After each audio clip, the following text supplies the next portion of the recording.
все отболит, и мудрый говорит: каждый костер когда-то догорит.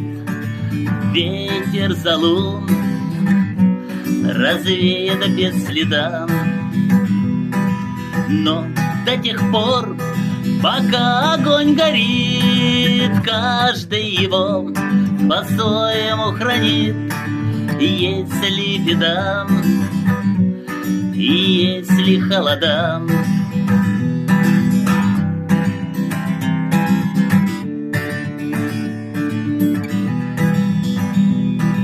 раз ночь длинна, жгут едва-едва и берегут силы и дрова, зря не шумят и не портят